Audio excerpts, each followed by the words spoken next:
Kuna mabata nako. Esikuruka foni yako tambo, bata maburu wangu foni yangu yazi. Da foni yangu. Mina pane chimbuzi chiri pachaji amaima chinenge chane moto. Ndikuda iyo iko kushichi kungonetsa kuti undipe iyo iyi.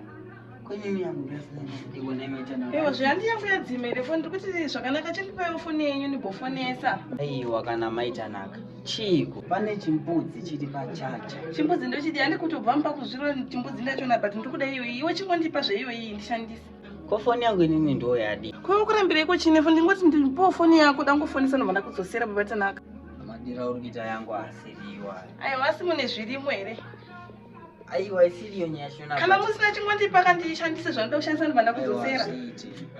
Yangu inini kutara. Aiwa ndinoto pane zvauri kuita kababata naka zvauri kundiwanzira. Niye kungofungidzira kuti pane zvauri kuita chichi anengaita. Ndikuti chingondipa zvefoni ndishandise kuiwe chechikunetsa.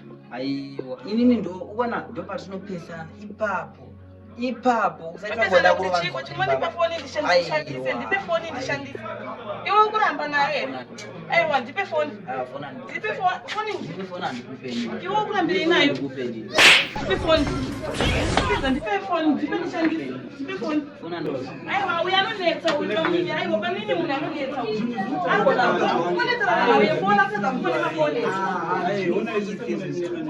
manebhaza iye pamini ndotaona zvakanaka chimonipa foni ndoda kushandisa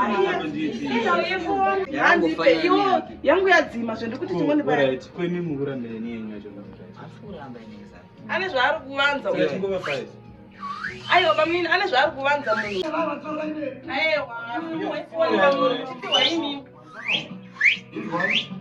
aiwa pamini mupiwa ifoni andinini ari kundinyima ichiwa ini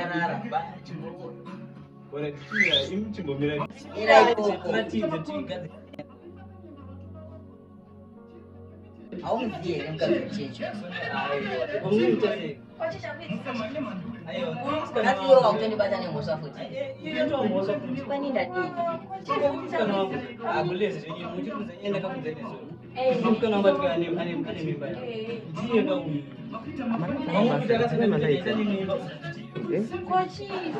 rume tone zekunyanya hasho anditokudzai kuti munhu yawe ninawe aiwa chiri